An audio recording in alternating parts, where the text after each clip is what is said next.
Bom, em primeiro lugar, muito boa noite, queridos irmãos, queridas irmãs, muito obrigado pelo convite fraterno, uma alegria para nós podermos estar aqui compartilhando com vocês do estudo, da doutrina espírita, e nós achamos realmente que é de suma importância nós termos o conhecimento bem sedimentado, para que não haja dúvidas de nossa parte em que solo nós estamos pisando, o que nós optamos na nossa jornada espiritual. Ontem nós estávamos participando de um evento onde uma pessoa não era um ambiente religioso, era um ambiente musical, e uma das pessoas de destaque, que seria um cantor, ele começou a comentar a obra de Brahms que ele ia interpretar como tenor, e como era um Requiem, uma obra que é tipo uma homenagem, uma celebração aos mortos, ele começou a se referir ao cristianismo e começou a dizer que, falando que ele era cristão e mostrando todo o entendimento de Brahms a respeito das questões das celebrações para os mortos, e quando entra no pós-morte, após a vida na Terra, aí nós vemos assim uma diferença de entendimento, de compreensão tão grande em relação ao nosso humilde conhecimento, mas que a doutrina nos oferece, nos oferta, e nós ficamos assim muito aliviados que a nossa doutrina nos dá uma compreensão palpável das coisas, porque nós achamos que a maioria das coisas que esse companheiro mencionou, dirigindo-se aos cristãos, como se todos os cristãos tivessem o mesmo entendimento, ele estava bastante longe de uma realidade lógica das coisas. Então entra num campo assim muito fantasioso do inexplicável.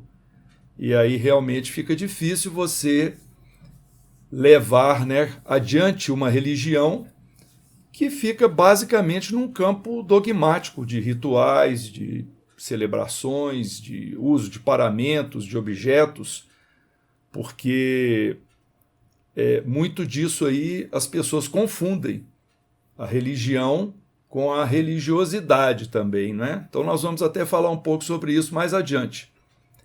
Mas isso também nos dá assim, um senso de responsabilidade, no sentido de que, talvez algum dia mais adiante, para o bem da própria humanidade, os cristãos espíritas serão mais bem reconhecidos pelo seu conhecimento, pelo seu entendimento e pela forma como representam a doutrina e como procuram vivenciar o cristianismo. Sendo assim, nós vamos então abordar aqui uma parte do estudo do Espiritismo que vem lá das raízes, porque ele é um aspecto da formação da nossa doutrina. Porque o que acontece é que, se a gente for fazer aquela pergunta, quantos e quais são os aspectos sobre os quais o Espiritismo se apresenta, a resposta será: 3 são os aspectos: científico, filosófico e religioso. Então nós vamos aqui conversar sobre isso. Por que o Espiritismo, na sua feição de consolador da humanidade, consolador prometido por Jesus, ele tem esses 3 aspectos diferentes dentro da ciência, da filosofia e da religião. Então a doutrina espírita é realmente uma doutrina de natureza tríplice, porque abrange esses princípios filosóficos, é uma filosofia espiritualista, mas também tem aspectos científicos e religiosos ou morais, melhor dizendo. Então, como é que o Kardec definiu o Espiritismo? Ele definiu da seguinte forma: o Espiritismo é a ciência que trata da natureza, origem e destino dos espíritos, bem como de suas relações com o mundo corporal. Nessa resposta, nós temos o objeto de estudo nosso, que é o espírito. Quando nós analisamos a estrutura da obra O Livro dos Espíritos, que é a primeira publicação da codificação de Kardec, que na verdade lançou o Espiritismo para o mundo em 1857, oficialmente, né? Quando nós analisamos a estrutura desse livro, nós vemos que ele é dividido em 4 partes. E é muito interessante nós caminharmos nessas partes para entender como é que o Kardec propôs a doutrina. Porque aqui na resposta está dizendo que o Espiritismo é a ciência que trata da natureza, origem e destino dos espíritos. Então, realmente, parece que Kardec propôs o Espiritismo como uma ciência acadêmica, no seguinte sentido: a primeira parte do Livro dos Espíritos, aquela parte que fala das causas primárias, onde ele aborda Deus, Espírito e matéria, e chega-se à conclusão que o objeto de estudo não é Deus nem matéria, é o Espírito. Então, nós vamos analisar o Espírito. Na segunda parte O Livro dos Espíritos, do mundo espírita ou mundo dos espíritos, nós vamos estudar onde esse elemento, esse objeto se manifesta, onde que ele se exprime. Então, o espírito se manifesta no mundo dos espíritos, que pode ser tanto o mundo invisível, plano espiritual, invisível aos nossos olhos, quando estamos encarnados, ou o mundo material, quando nós estamos vivenciando a vida na carne. Na terceira parte, ele adentra as leis que vão reger o objeto no seu ambiente. E que leis são essas? Não podem ser leis que regem a matéria, não são leis da física nem da química, são leis morais. E na última parte, intitulada Das Esperanças e Consolações, Kardec finalmente vai explicar, através das perguntas que ele dirigiu aos espíritos, virá para nós o arcabouço de explicações, mostrando o que acontece quando o objeto, que é o espírito, manifestando-se nos seus ambientes, quando ele segue ou não aquelas leis morais, e o que vai acontecer depois. Então aí nós fechamos o circuito da ciência acadêmica, o objeto, o ambiente, a lei e a consequência. Então Kardec afirmou assim: o Espiritismo é, ao mesmo tempo, uma ciência de observação e uma doutrina filosófica. Como ciência prática, consiste nas relações que se podem estabelecer entre nós e os espíritos.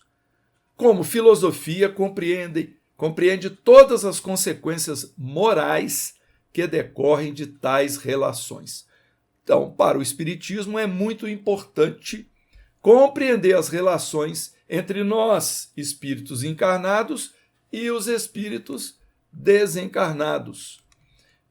E vamos caminhar mais, não é? Nós encontramos uma questão proposta no início da obra O Consolador, que é aquele livro de perguntas endereçadas ao Espírito Emmanuel,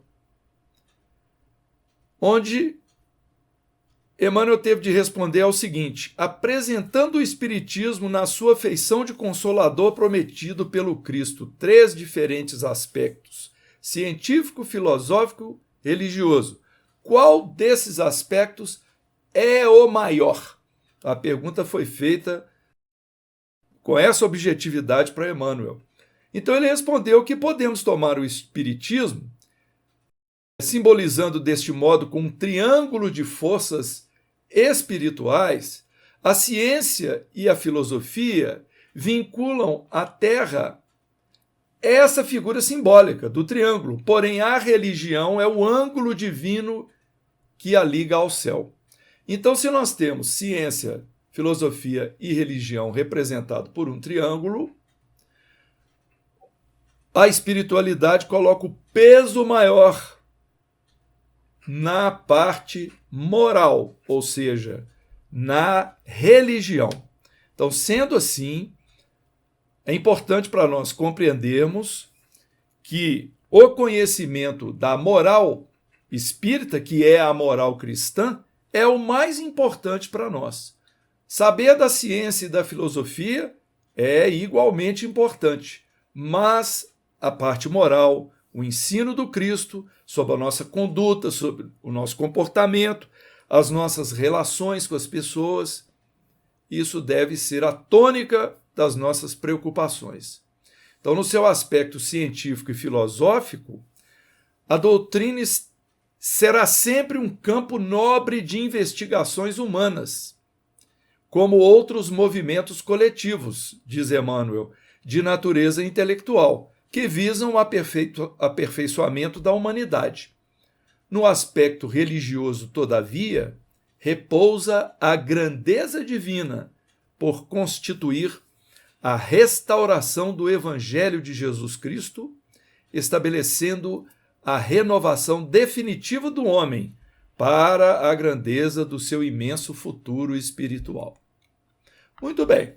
Dito isto posto, vamos caminhar então em cada um dos aspectos e vamos começar pela ciência. Vamos buscar a definição de ciência que encontramos num dicionário, que traz o seguinte, uma das definições, né?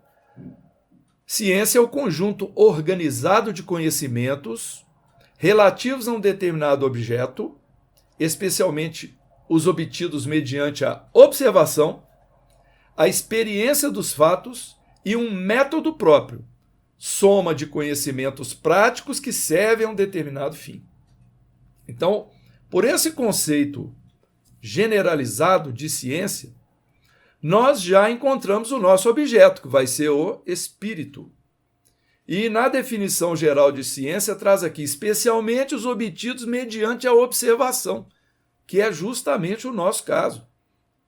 Porque nós não temos aparelhos para poder medir, pesar, ver a cor ou dialogar com essas entidades espirituais.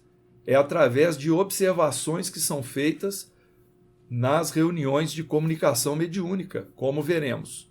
Então, a experiência desses fatos e o método próprio, nós também já os temos no Espiritismo, para obtermos esses resultados. Então, a ciência, em geral, soma de conhecimentos práticos que servem a um determinado fim. É exatamente disso que se trata a ciência espírita. Os conhecimentos práticos que obtemos através da mediunidade, através do conhecimento dos fluidos, da sua definição, da sua utilização. Então vamos seguir adiante. O Espiritismo é ciência porque estuda, à luz da razão e de pesquisas específicas, os fenômenos mediúnicos, isto é, os fenômenos provocados pelos espíritos e que são fatos naturais. Aí vem uma frase que nós gostamos bastante, que nos deixa bem acomodados e bem aliviados. Os fenômenos mediúnicos, os fenômenos provocados por espíritos, são fenômenos naturais. Ou seja, nós estamos descartando a palavra sobrenatural. Tudo faz parte da natureza. A questão é até que ponto eu já conheço ou eu desconheço, até que ponto faz parte de uma lógica que eu posso aceitar. Então isso é que é importante para nós, usarmos o raciocínio na compreensão desses fatos, para sabermos separar o joio do trigo, aquilo que tem lógica, que pode ser verdadeiro, que faz sentido com as nossas ponderações, e aquilo que parece apenas fruto de crença infundada. Nós queremos caminhar na direção da natureza real. Então não existe o sobrenatural. Quando muitas pessoas referem-se ao Espiritismo como se fosse a ciência que estuda o sobrenatural. Ao contrário, não tem nada disso. Todos os fenômenos, mesmo os mais estranhos, eles podem ter explicação científica de acordo com o Espiritismo. Como dizemos, precisamos saber separar as fantasias daquilo que realmente é possível, com base no ensino dos próprios espíritos, já transmitidos para a humanidade. Então, Kardec afirma que o Espiritismo é uma ciência que trata da natureza, da origem, do destino dos espíritos e suas relações com o mundo corpóreo.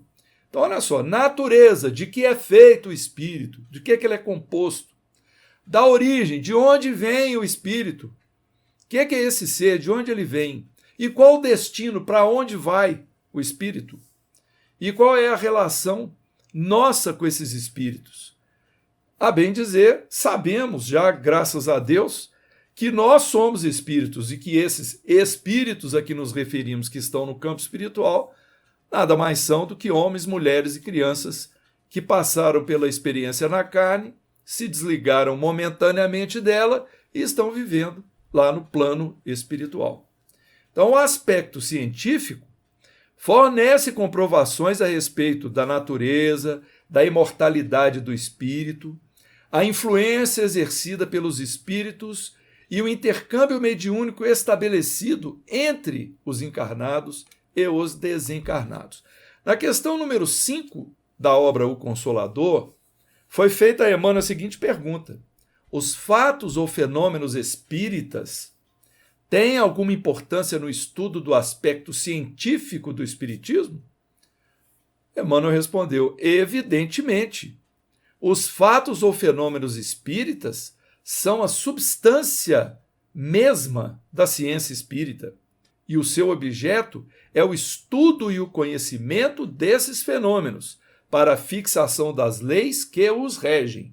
Então, observando um fenômeno, é possível deduzir a lei que o rege. É como se nós estivéssemos observando o espaço sideral, estamos observando o movimento da Lua ao redor da Terra, e, calculando esse movimento, nós deduzimos a lei que vai explicar esse movimento elíptico da Lua em torno da Terra. Nós temos aí que o Espiritismo faz realmente o seu papel de observação e depois de dedução de como que funcionam as leis a partir dessas observações. Então, no aspecto científico, o Espiritismo demonstra experimentalmente a existência da alma e a sua imortalidade, porque é por observação experimental, graças à nossa faculdade mediúnica, que é, na verdade, algo que todos nós possuímos, alguns com maior, outros com menor grau e com nuances diferenciadas. Então, por meio desse intercâmbio mediúnico entre encarnados e desencarnados, nós vamos chegando às conclusões. Lembrando, que o aspecto religioso é o mais importante, mas sabemos que muitas vezes o aspecto científico, essa questão dos fenômenos, é que muitas vezes atrai inicialmente pessoas, aproximam pessoas do espiritismo, buscando compreender os fenômenos espirituais, adentram a doutrina e lá encontram esse campo vasto, das lições morais, dessa parte tão importante para nós que nós veremos mais para frente. Então, o espiritismo é uma ciência de observação, não é um produto de imaginação. Os espíritos não vieram nos dizer que haviam pessoas que morriam e continuavam se sentindo vivas, mas provocaram a manifestação dos espíritos dessas pessoas para que fossem observadas e analisadas. Dessa forma surgiu então a teoria. As ciências não fizeram progressos sérios, senão depois que os seus estudos se basearam no método experimental. Qualquer ciência. Acreditava-se que esse método só poderia ser aplicado à matéria, mas o é também às coisas metafísicas, que não são materiais, no nosso caso, espirituais.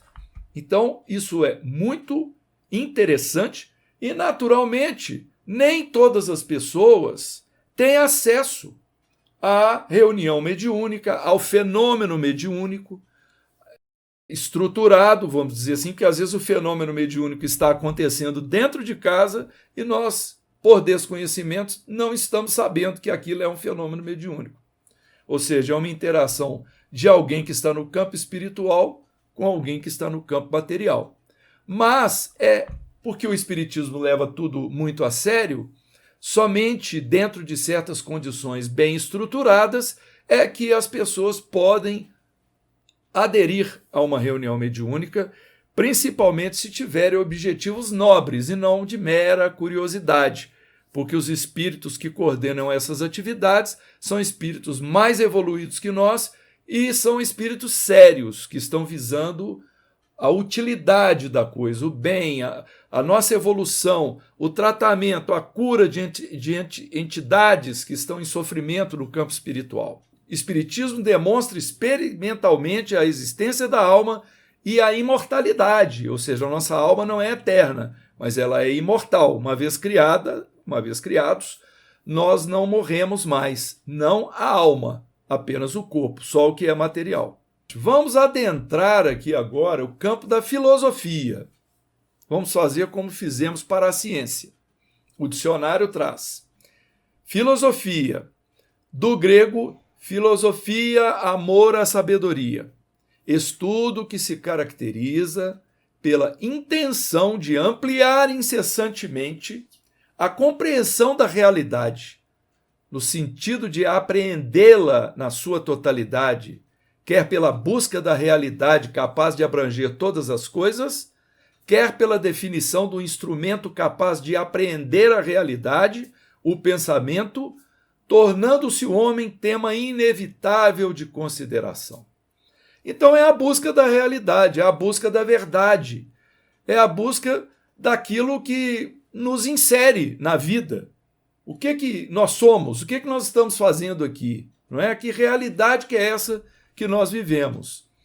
Então, em seu aspecto filosófico, quais as características apresentadas pelo Espiritismo? Ora, vejamos. O caráter filosófico do Espiritismo deriva do estudo que ele faz do homem, de seus problemas, de sua origem e de sua destinação. Que somos? De onde viemos? Para onde vamos? Eis as clássicas perguntas que a filosofia tradicional sempre formulou. E a filosofia espírita responde com notável clareza. Isso é o que encontramos, olha só. Então, realmente, nós temos esse conforto, que no aspecto filosófico da doutrina, tudo isso é muito bem explicado. Qual a razão dos nossos problemas, do nosso sofrimento, da nossa infelicidade? Qual é a nossa origem? De onde nós viemos? De onde surgiu o espírito? Como é que isso se deu? Qual o nosso destino? Para onde estamos indo? Não é? Qual o nosso destino final? Essas perguntas, por serem perguntas clássicas que todas as religiões fazem, né? Todos querem saber a respeito dessas coisas, trazem para nós a lembrança de uma afirmação de Kardec de que quando todas as religiões concordarem a respeito do destino da alma, vão acabar as separações entre as religiões. Serão a mesma religião. Porque o que difere uma religião de outra, uma religião estruturada de outra, geralmente é esse ponto, que é um ponto crucial. O que acontece com a gente depois da morte? Então, aquilo que nós contamos, né, do ambiente que a gente estava ontem, com o senhor lá dando as explicações, aí vem trazer, né, aquela questão do descanso eterno, do sono eterno, onde todos vão acordar lá no, sei lá daí quanto tempo, ao passo que a doutrina espírita traz um dinamismo completamente diferente, falando a respeito de evolução, da lei do trabalho, de como que isso é importante, de que na verdade não há nem descanso eterno e nem deveria haver aquela expressão, depois que a pessoa morre, foi descansar. A gente pensa assim, tomara que não, tomara que tenha ido trabalhar por si mesmo, para evoluir e trabalhar pelo próximo, porque há trabalho no campo espiritual, não é? Nós sabemos disso pela literatura espírita mediúnica. André Luiz trouxe isso com muita propriedade no livro Nosso Lar. Então, na questão 115 da obra O Consolador, que nós estamos explorando bastante hoje, encontramos a pergunta: é a filosofia a interpretação sintética de todas as atividades do espírito em evolução na Terra?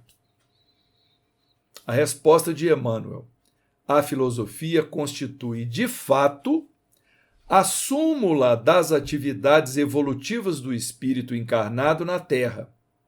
Suas equações são as energias que fecundam a ciência, espiritualizando-lhe os princípios, até que, unidas umas à outra, indissoluvelmente penetrem o átrio divino das verdades eternas. Muito bem, então a filosofia reúne todo esse conhecimento que nós já temos das nossas atividades evolutivas, ou seja, o espírito está evoluindo para se tornar um ser perfeito e, com isso, aproximar-se de Deus. Esse é o sentido. Então, para nós não existe aquilo, morreu, já está junto de Deus, já está no seio do Pai. Não, nós estamos no ambiente que o Pai criou para nós, no campo evolutivo. Mas há muito que evoluir. E por isso há o retorno pela reencarnação. Então ele diz aqui que as equações da filosofia são as energias que fecundam a ciência. Ou seja, o aspecto científico não pode se desligar desses fatos filosóficos. Não é? Por exemplo, nós citamos lá, quando falamos da ciência, falamos rapidamente a respeito de fluidos. Ora, nós aprendemos pela obra A Gênese do Kardec, tem um capítulo inteiro sobre fluidos, explicando essas energias que emanam do nosso corpo físico, do nosso perispírito, e que elas são utilizadas muitas vezes para curar, para ajudar nos processos curativos. Elas são usadas, por exemplo, para fluidificar a água, energizar a água, para que a gente possa ingerir um líquido que vai beneficiar a nossa saúde emocional, psíquica, orgânica. Então, tudo isso a gente aprende com a revelação dos espíritos a respeito desse assunto. Faz parte de um entendimento científico do espiritismo, porque, de uma certa forma, está falando de algo material, que são os fluidos, mas está voltado, está embasado nessa filosofia evolucionista, que nos prepara para alcançarmos a direção de Deus. É como explicou Jesus naquela parábola do filho pródigo. O filho se afasta do seio do pai e vai experimentar. Aí lá longe ele quebra a cara, desculpa a informalidade, né, a expressão, ele quebra a cara, se arrepende e volta para o pai. Aí ele faz o caminho de evolução, o caminho de volta. Então, esse caminho de volta para o seio do Pai é justamente o nosso caminho evolutivo. Nós somos os filhos pródigos lançados como folhas, né? O vento sopra onde quer, não é isso que nós lemos lá na passagem do Nicodemos? E temos que retornar ao seio de Deus. Então, o Espiritismo, ele é uma filosofia porque ele dá uma interpretação da vida que é coerente e que é exata. Ele explica qual a razão de nós estarmos aqui na matéria, passando por todas essas dificuldades, e o que há de bom nos esperamos, quais as recompensas, mas o que nós precisamos fazer para conquistá-las, não é? Então, toda filosofia gera uma ética, e a sua força está exatamente no apelo que ela dirige à razão, ao bom senso. E como filosofia, o Espiritismo compreende todas as consequências morais que emanam das relações que se estabelecem entre nós e os espíritos. E os espíritos podem ser criaturas mais evoluídas ou menos evoluídas que nós, ou do mesmo nível de evolução. Então nós temos contato com toda sorte, com toda ordem de espíritos, né? Então, toda doutrina que dá uma interpretação à vida, uma concepção própria do mundo, é uma filosofia. Nesse aspecto, enquadra-se o estudo dos problemas da origem e destinação dos homens, como dissemos, bem como a existência de uma suprema inteligência, causa primeira de todas as coisas. Então, o Espiritismo admite a existência dessa inteligência suprema que é Deus, que é o Pai, que é o Criador, e por isso nós vamos já adentrar o aspecto religioso da nossa doutrina, né? O Espiritismo é, portanto, uma filosofia, porque a partir dos fenômenos espirituais e dos fatos dá uma interpretação da vida, explicando o porquê das dores, dos sofrimentos, das desigualdades entre as criaturas e elucida as questões fundamentais da existência, porque uns sofrem menos que outros, não é? Os nossos processos, quando atingimos, de certa forma, cometemos erros e ferimos os princípios da lei de Deus, o que acontece conosco? Então, daí vem todas as consequências que vão aos poucos nos corrigindo e nos direcionando na direção do Pai, principalmente quando nós usamos de forma correta o nosso livre-arbítrio. Lembrando que para todo efeito existe uma causa, e essa causa pode estar nesta vida ou em vidas anteriores. Muito bem, então vamos adentrar agora o aspecto religioso. O Espiritismo é uma religião ou não é? Vamos ver a definição de religião do dicionário. Crença na existência de uma força ou forças sobrenaturais consideradas como criadoras do universo e que, como tal, devem ser adoradas e obedecidas. Qualquer filiação a um sistema específico de pensamento ou crença que envolve uma posição filosófica, ética ou metafísica. Modo de pensar ou agir, princípios, são definições para a palavra religião. Quando nós ouvimos essa palavra religião, nós associamos muito isso à religião estruturada, com liderança, com sacerdócio, com rituais, com paramentos, com objetos de adoração e uma série de crenças associadas daquela religião específica. E nós sabemos que no Espiritismo nós não temos nada disso. Mas nós temos noção de Deus, crença em Deus, crença que há um Pai maior, que há uma força criadora, né? Inteligência suprema, causa primária de todas as coisas. Resposta da primeira questão de O Livro dos Espíritos, quando Kardec perguntou para os espíritos que o estavam assessorando que é Deus. Então a resposta foi essa: há algo superior. Então isso faz do Espiritismo uma religião, mas não a religião tradicional, como dissemos, com todos esses predicados aí, todos esses atributos que nós mencionamos anteriormente. Então, na questão 260 de O Consolador,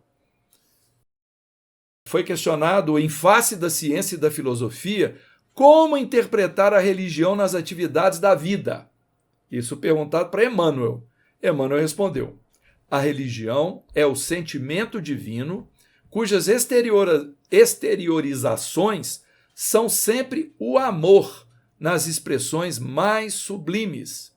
Enquanto a ciência e a filosofia operam o trabalho da experimentação e do raciocínio, a religião edifica e ilumina os sentimentos. As duas primeiras se irmanam na sabedoria, a segunda personifica o amor, as duas asas divinas com que a alma humana penetrará um dia nos pórticos sagrados da espiritualidade. Muitos expositores espíritas gostam de usar essa expressão dita por Emmanuel aqui, né? Das asas, as asas evolutivas, uma asa da sabedoria, do conhecimento, né? E a outra asa do amor, do sentimento. Quer dizer, nós precisamos dessas forças para alçarmos o voo evolutivo em direção à luz. Então é correto dizer que o Espiritismo é uma religião? Como Kardec se posicionou ante essa pergunta? A resposta: sim. O Espiritismo é, no sentido filosófico, uma religião. Assim o disse Kardec em memorável discurso publicado na Revista Espírita de dezembro de 1868. Mas não se constitui, no sentido comum, em mais uma religião, visto que não possui cultos instituídos, igrejas, rituais, dogmas, mitos ou crendices, nem tampouco hierarquia sacerdotal. A gente já tinha falado com nossas palavras, né? Consideramo-lo religião quando estabelece um laço moral entre os homens, conduzindo-os em direção ao Criador mediante a vivência dos ensinamentos morais do Cristo. Então, quando a gente caminha para esse lado da moralidade, quando a gente caminha para esse lado do amor ao próximo, de lidar com o sentimento, não é? Nós não estamos apenas falando em pensamento, nem em leis que regem a matéria, estamos falando de sentimentos, de forças que mobilizam o nosso espírito. Então, nós estamos adentrando a questão da religiosidade. Então, nós podemos dizer que o Espiritismo é uma religião, mas preferimos, né, pensar no Espiritismo como sendo uma doutrina que tem princípios morais a nos orientar, porque ninguém vai chegar em um templo espírita e encontrar essas coisas que nós mencionamos aqui, né? Uma igreja, um ritual, um dogma, um mito, culto. Não tem isso. Nós temos apenas a organização, o horário para começar, para terminar. É preciso ter disciplina, porque senão a coisa se perde, né? Então, outra coisa interessante no Espiritismo, pelo menos nós achamos, é que a nossa doutrina dá oportunidade a que todos nós estudemos a doutrina e a divulguemos, quando a gente se sentir confortável com isso. Como nós estamos fazendo aqui. Não é porque nós somos melhores ou maiores que ninguém, não. É apenas acontecer um pendor para poder comunicar as coisas que nós aprendemos. Então o Espiritismo nos dá, nos faculta essa oportunidade. As casas espíritas oferecem para nós a chance de fazê-lo e para as pessoas que quiserem também. É diferente de você ter uma religião onde você tem apenas um sacerdote ou um pastor, só ele que sabe, só ele que pode falar, não é? Então, sem demérito a essa forma de agir nas outras religiões, mas na religião espírita nós temos essa liberdade de troca de informações, se bem que com a preocupação muito forte que deve ter, e é a preocupação expressa claramente pela Federação Espírita Brasileira, de termos um alinhamento dos ensinamentos, né? Uma uniformização da doutrina para não ficar cada casa espírita fazendo ou explicando a coisa à sua maneira. O ideal é seguir ali uma linha de ensinamento comum a todos, não é? Senão o excesso de liberdade, e muitas vezes acontece isso, né? Casas espíritas que admitem expositores que trazem assuntos que não têm nada a ver com o espiritismo e falam livremente em suas tribunas. Aí já é uma questão de cada administrador da casa espírita estar atento e cuidar disso para não confundir os frequentadores. Não é que seja proibido aprender coisas diferentes, mas não é recomendável ensinar essas coisas dentro da casa espírita. A casa espírita ela está ali para ensinar aos seus frequentadores sobre o espiritismo, sobre a doutrina espírita e o evangelho de Jesus visto sob a ótica espírita. Então, prosseguindo, o espiritismo é uma religião porque ele tem por fim a transformação moral do homem, retomando os ensinamentos de Jesus Cristo para que sejam aplicados na vida prática de cada pessoa. Revive o cristianismo na sua verdadeira expressão de amor e caridade. Olha que bacana, não é? Como religião, o espiritismo ele vem como auxílio, como ajuda, né, como a nossa bengala, nosso apoio, para que a gente se transforme moralmente. Por que é necessário essa transformação? Porque o nosso objetivo é alcançar a perfeição moral. E na Terra não existe ninguém com perfeição moral plena. Existem muitas pessoas bem mais perfeitas do que nós. Assim como existem outras que estão ainda em um grau de imperfeição muito grande. Então nós estamos ali num meio onde a gente tem que, pela observação, encontrar o nosso lugar e ver o quanto nós ainda precisamos de caminhar nessa direção do aprendizado moral e do nosso próprio aperfeiçoamento, que vai ser feito através da transformação de nossa conduta, de nossa maneira de ser.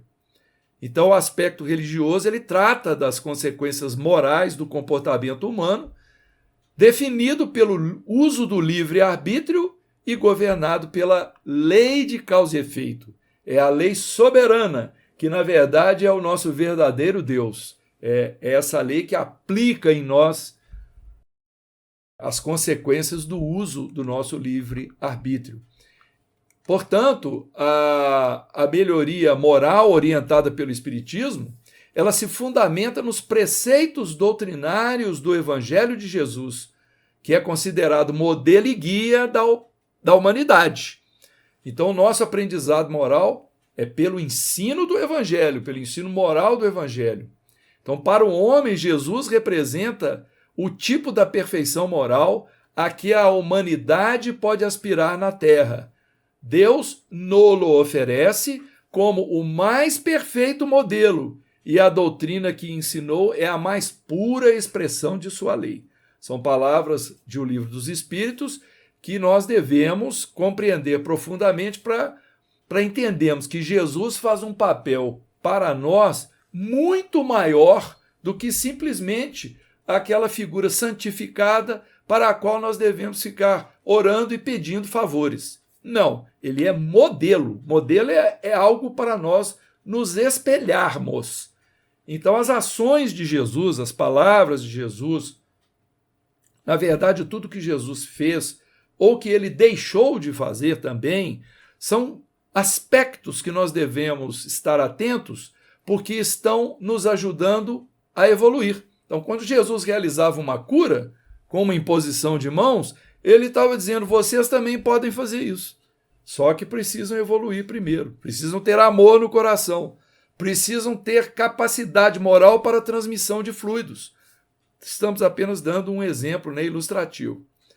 O Espiritismo é religião porque tem por finalidade nessa transformação moral, porque revive o cristianismo na sua verdadeira expressão de amor e caridade, religando a criatura à sua origem divina.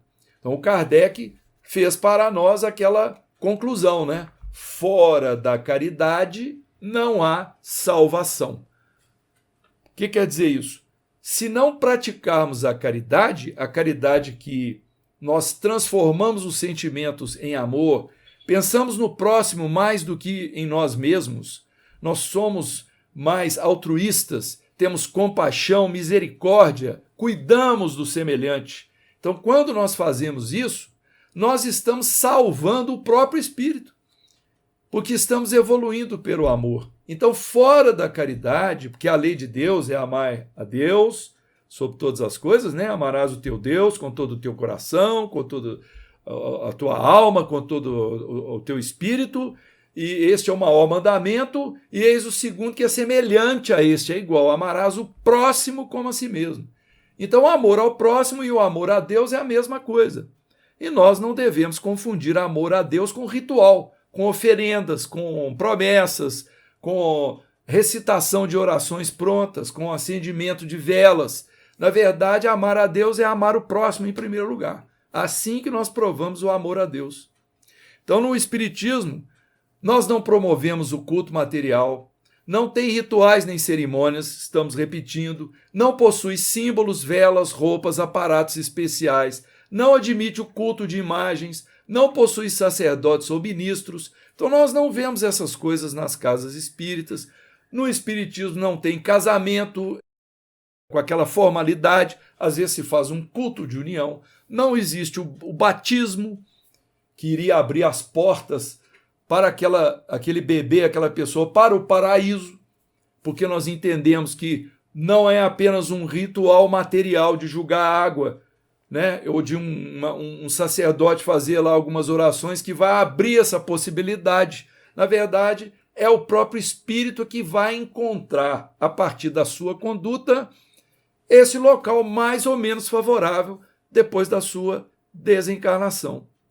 Então, o Espiritismo também não admite rotulações. Por exemplo, Espiritismo de Umbanda, Espiritismo de Mesa Branca, Espiritismo kardecista. Não existe isso. Existe Espiritismo ou doutrina espírita. Então, o Espiritismo é uma coisa só, não tem esses rótulos. É baseado na codificação espírita. E o Espiritismo conscientiza o homem de que ele é um espírito livre em evolução, responsável direto pelos seus atos e, portanto, pelas suas conquistas ou fracassos.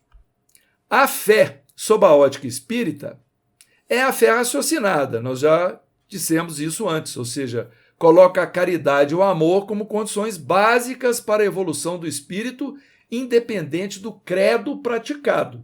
Ou seja, é preciso praticar a caridade, praticar o amor ao semelhante, pouco importando o nosso credo. Agora, sob a ótica espírita, a fé deve ser raciocinada, porque é justamente estudando os princípios morais, os princípios religiosos, é que nós vamos chegar às conclusões se aquela doutrina está me direcionando para o bem ou está me direcionando para o mal. Não é? E o melhor é quando isso acontece por nós mesmos, ou seja, pelo nosso próprio julgamento. Então nós temos conhecimento de que templos há aí de outras religiões em que um líder religioso ele decide pela vida das pessoas, decide às vezes até se ela pode continuar frequentando o templo ou não. Às vezes é um pequeno errinho ali de conduta e ela já fica proibida de frequentar o templo.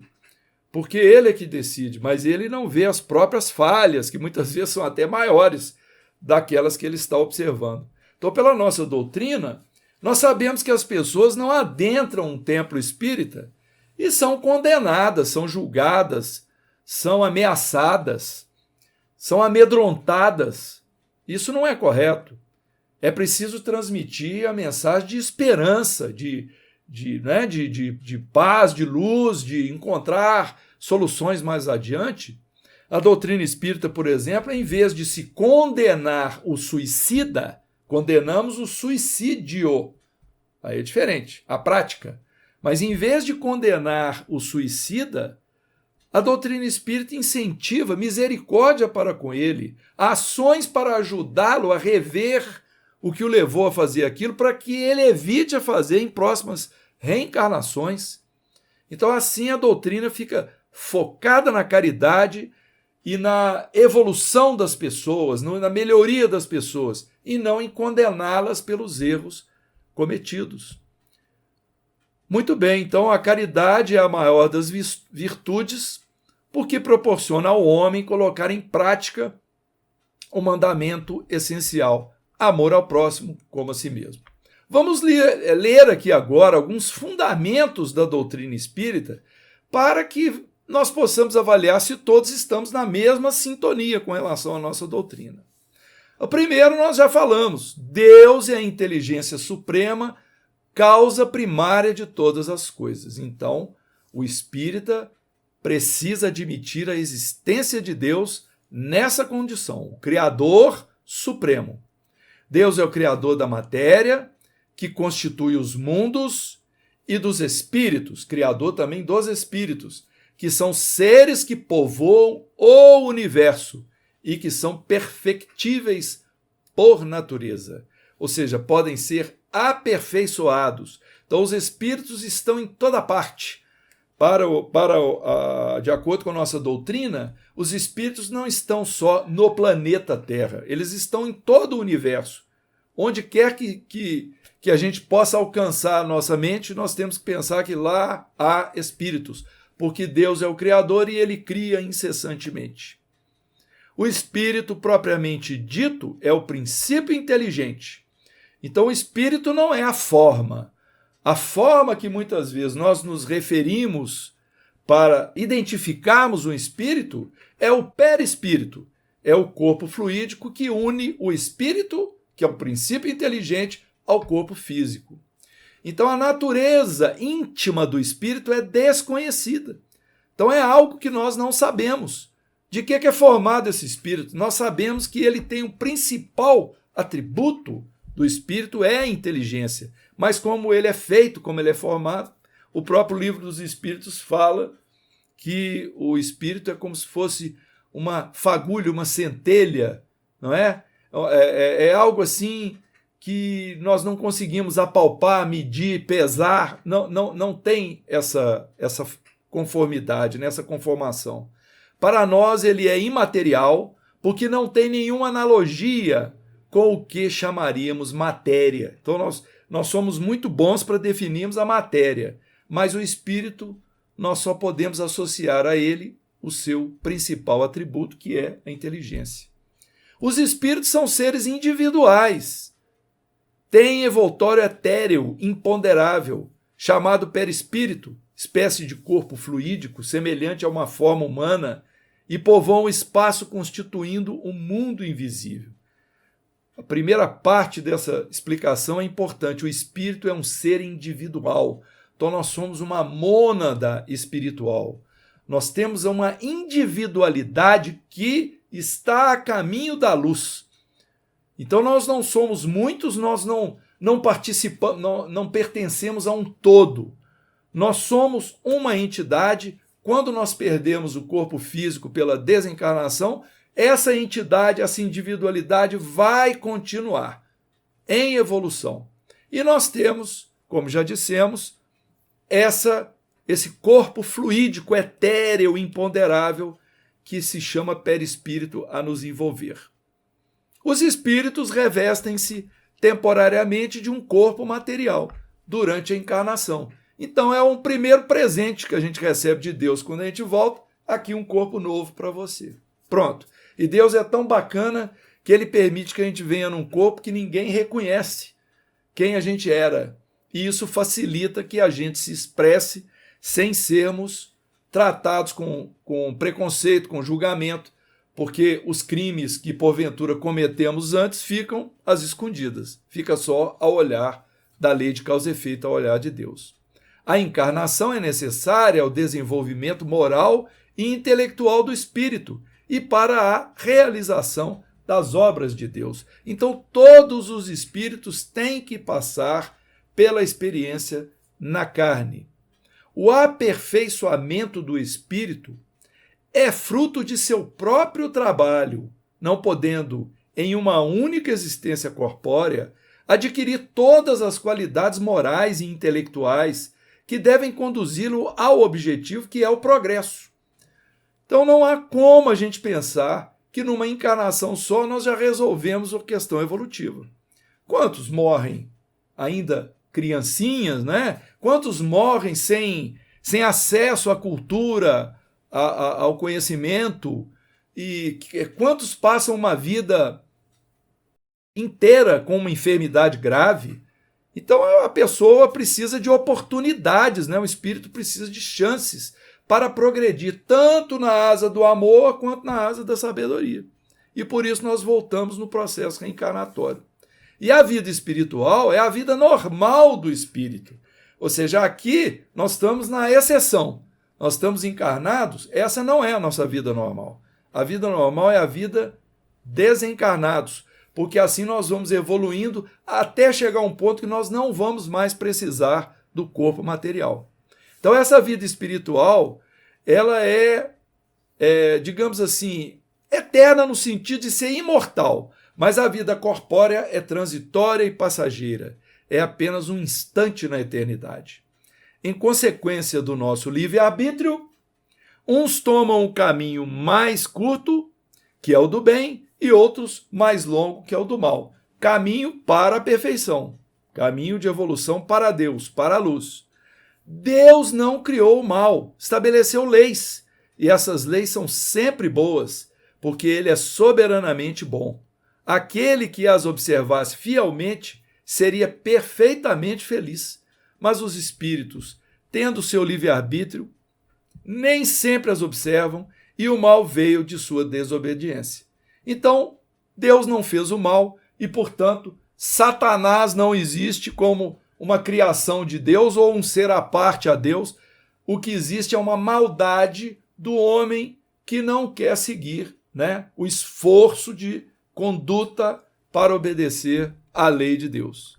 Deus, sendo soberanamente bom e justo, não condena suas criaturas a castigos perpétuos pelas faltas temporárias, oferece-lhes em qualquer ocasião meios de progredir e reparar o mal que elas praticaram. Então, um exemplo que a gente pode dar é a questão do suicida, que nós acabamos de falar agora há pouco, que muitas religiões condenam suicidas para a eternidade e o espírita fica tentando promover o retorno dele para a luz, criando meios para que ele tenha novas oportunidades em próximas reencarnações. Então Deus não nos condena ao castigo eterno, perpétuo, nem nós devemos fazê-lo, tampouco, né? Os espíritos, encarnando-se, trazem com eles o que adquiriram em suas existências precedentes. É a razão pela qual os homens mostram instintivamente aptidões especiais, inclinações boas ou más, que lhes parecem inatas. Criancinhas pequenininhas que às vezes não sabem falar direito, já sentem inveja, ciúme, já sentem raiva, ou um amor extremado, né? O contrário, né? Ou um senso de proteção com o irmãozinho. Crianças de tenra idade tocando músicas ao piano aí, que às vezes isso é um exemplo, né, gente? Às vezes os pianistas virtuosos têm dificuldade de interpretar. Isso tudo conquistas anteriores e que naquela outra encarnação o cérebro que a criança recebeu permite que ela continue expressando aquele conhecimento. O esquecimento das existências anteriores é uma graça de Deus que em sua bondade quis poupar ao homem lembranças frequentemente penosas. Já explicamos isso. E para encerrarmos, em suas encarnações sucessivas, o espírito, sendo pouco a pouco despojado de suas impurezas e aperfeiçoado pelo trabalho, chega ao termo de suas existências corpóreas, pertence então à ordem dos espíritos puros. Assim, meus irmãos, nós abordamos, né, a questão do tríplice aspecto do espiritismo, e aproveitamos o finalzinho aqui da nossa exposição para a gente fazer uma revisão dos princípios, né, de como que funciona essa lógica nossa de entendimento da nossa querida doutrina espírita.